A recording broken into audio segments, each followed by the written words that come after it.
Là, j'étais de retour chez l'ami. Qu'est-ce qui s'est passé? Ce jour-là, quand j'ai fini de lire la Fatia, j'ai dit, quel que soit, j'ai prié, j'ai fait la prière, on a fini la prière de Subhi. Quand j'ai fait Assalamu alaikum wa rahmatullahi, Assalamu alaikum wa rahmatullahi, je suis levé, j'ai fait les prières musulmanes, Istikhara, j'ai fait la prière qu'on appelle Astaghfirullah, j'ai prié sur le moment, j'ai fait tout, je suis sorti de la mosquée. Ce jour-là, je suis allé vers chacune des femmes.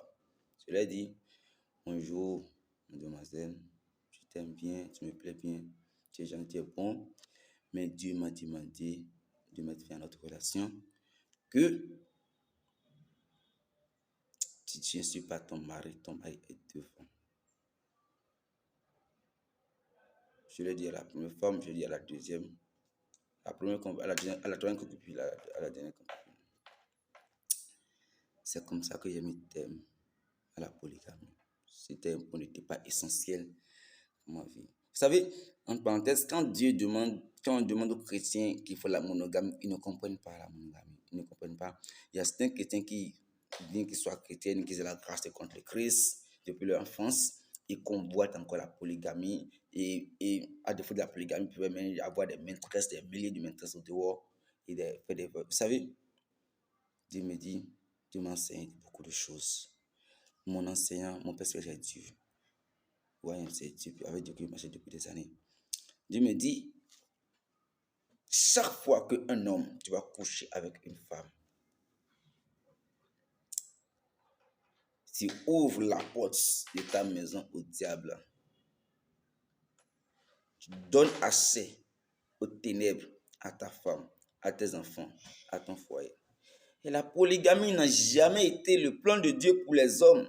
Dieu dit, si la polygamie a été un plan pour les hommes, oui, si la polygamie était un plan de Dieu pour les hommes, Dieu aurait créé.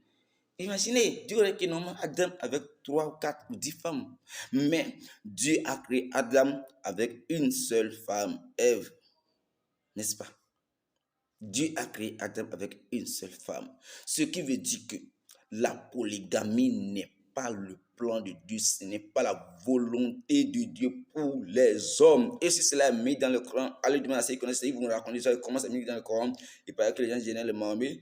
Et aussi, pour ceux qui sont doués d'intelligence, comme le Coran le dit si bien, si vous lisez le Coran, vous allez découvrir Jésus. Si vous lisez le Coran, même cette partie, vous allez comprendre que le Seigneur, le Dieu éternel des armées, n'a jamais voulu que l'homme s'engage dans la voie de la polygamie. Mais c'est une manière de vous dire, si jamais vous devez vous engager dans plusieurs femmes, vous devez être équitable entre elles. Mais si vous savez que c'est impossible, prenez une seule femme, soyez fidèle à cette seule femme. C'est ça, le plan de Dieu, la monogamie. C'est là que Dieu va vous, c'est là que vous allez rencontrer Dieu. C'est là que Dieu va vous se manifester à vous. C'est là que Dieu va se démontrer à vous. C'est là que Dieu va se révéler à vous. C'est là que vous serez un avec votre épouse et que Dieu va vous montrer sa gloire. C'est comme ça, par la grâce de Dieu, par la puissance du Saint-Esprit, l'Éternel m'a fortifié. Ça n'a pas été facile pour moi et pour ces femmes. Vous imaginez, Dieu a agi dans ces femmes. Elles ne m'ont pas pris en aversion. C'était qu'elles m'ont pris en aversion en plan spirituel, mais physiquement, elles ne m'ont pas agressé. Oui, elles m'ont pris en aversion en plan spirituel, soit elles-mêmes, soit l'esprit qui est en eux. Vous voyez un peu, des fois, quand tu te révoltes, quand tu parles contre cette personne, ça me dit ça doit agir. Mais quand tu dois te trouver en aversion pour quelqu'un à côté de Dieu, fais-le. Dieu soit te délivrer. Si tu as pris des engagements qui sont contre la volonté de Dieu, tu as pris des engagements qui t'empêchent d'entrer dans la gloire de Dieu, renonce à ces engagements et tu vas découvrir Dieu sur ta voie. Tu es ici sur un chemin, tu as pris l'engagement de faire un travail que tu te rends compte que cela n'honore pas Dieu, cela t'éloigne de Dieu. Renonce à cela, mais consulte avant de renoncer. Prie Dieu, consulte avant de renoncer. Tu es marié avec ta femme, tes enfants. Tu as des concubines, tu les as loué des chambres dehors. Tu n'as pas encore d'enfants avec elles. Déjà, je te prie, je t'en prie maintenant. Je t'en prie, consulte ton Dieu. Arrête avec ces concubinages tout de suite. Tu es femme, tu as des amants dehors. Arrêtez. Arrêtez. Hommes, soyez fidèles à vos épouses. Femmes, soyez fidèles à vos époux. Je vais revenir à mon histoire, l'histoire de ma vie, à l'histoire de ma conversion. C'est une très longue histoire, je ne sais pas comment raconter cela. C'est comme ça que Dieu m'a visité. C'est comme ça que Dieu m'a visité et c'est comme ça que j'ai commencé par marcher avec le Christ. C'est comme ça que je suis. Après ça, après avoir abandonné la relation, Dieu m'a sorti de chez mon père. Il m'a envoyé chez mon père pour un moment. Après, Dieu m'a ramené quelque part qui m'avait annoncé auparavant. Et Dieu a commencé par m'enseigner beaucoup de choses. Je vais parler de certaines choses sur lesquelles je vais revenir plus tard, par la grâce de Dieu, dans mes vidéos. Vous savez, je n'ai pas l'intention de faire un débat avec quelqu'un. Ce n'est pas moi qui fais le débat, c'est l'Esprit de Dieu. Et en parlant, je me base sur ce que le Père m'a enseigné par son esprit et ce qui est dans la Bible. Et si possible, dans le Coran. Mais soyez sûr que je ne vais pas m'engager dans un débat inutile avec quelqu'un parce qu'il ne sert à personne. Mon devoir, c'est juste de prêcher l'évangile, d'annoncer la parole. Si tu peux recevoir, reçois. Si tu ne veux pas recevoir, passe ton chemin. Ouais? Le Christ n'a jamais fait des débats inutiles avec quelqu'un. Il annonce la parole. Il annonce la parole, il annonce la gloire de Dieu et puis il s'éclipse. Ça c'est mon devoir. Donc, n'envisagez pas les débats inutiles avec moi. Vous ne me verrez pas pour les débats inutiles. J'annoncerai la parole, j'annoncerai la gloire de Dieu et puis je passerai mon chemin.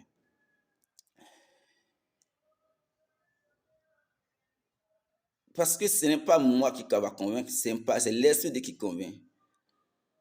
Donc, ma première démarche dans ma foi, la première démarche de l'Esprit de Dieu dans la foi, c'est de me sortir de la polygamie ou la monogamie.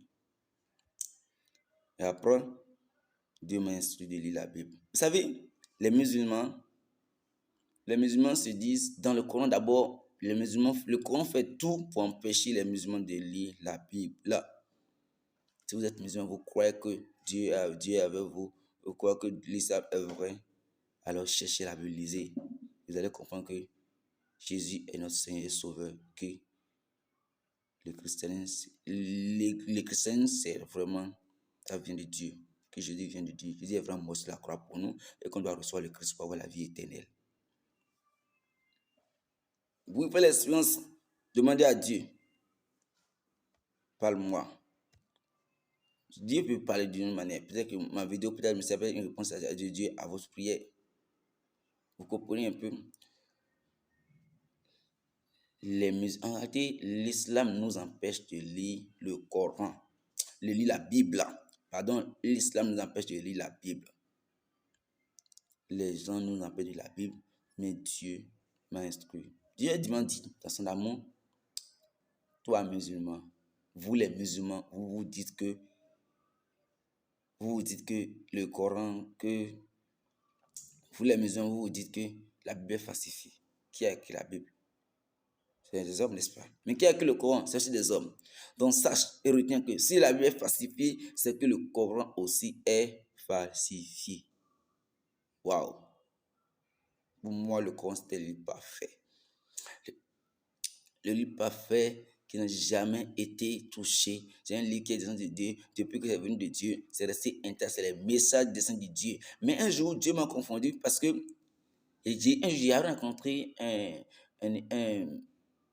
qu'on appelle l'un des membres de l'église des témoins de Jéhovah. Et j'ai discuté avec lui. Il me dit, mon frère, toi me réfléchis. Il dit, réfléchis. Si